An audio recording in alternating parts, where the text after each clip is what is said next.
My Lords, may I begin by speaking briefly to my amendment, to amendment number 30, standing in my name, which proposes the deletion of the word reasonably from clause 2, line 29.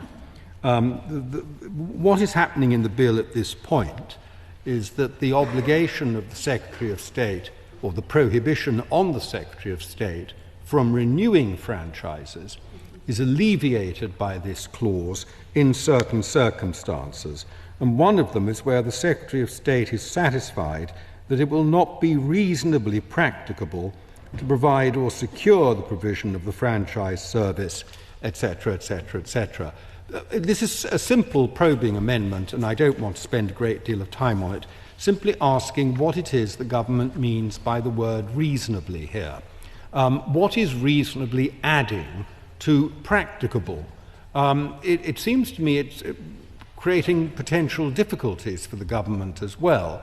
On the one hand, if they were challenged in court about this, and I hasten to add I'm not a lawyer, I think they would find that one of the tests they'd be put to is whether they'd acted reasonably, and that would be true whether the word was in the statute or not.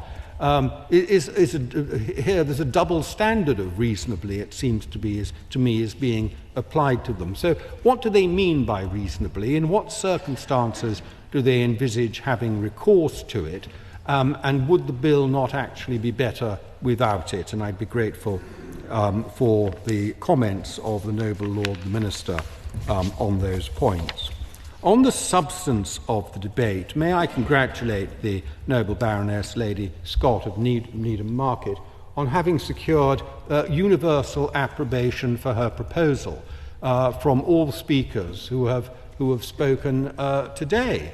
What she wants is something that appears to be very commonsensical, which is that the poor franchises should be terminated and cleared out as soon as possible, and not before, and before the good, well-operating franchises are cleared out, so that we don't have a situation where good operators are removed from service while poor operators are left in place.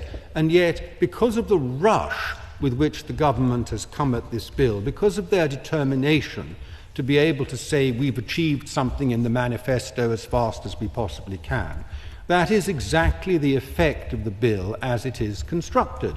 And operators that we know to be poor will continue considerably longer than those that are, in fact, performing very satisfactorily.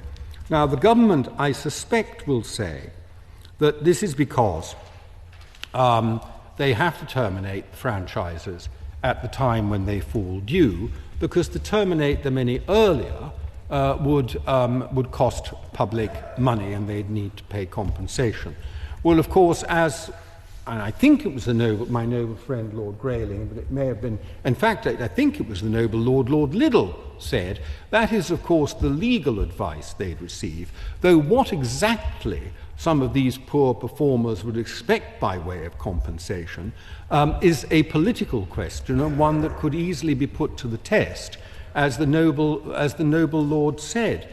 But there is another matter here, and that is that the government already envisages that some contracts, despite the prohibition in the bill, some franchises may be renewed for practical reasons, reasonably or otherwise.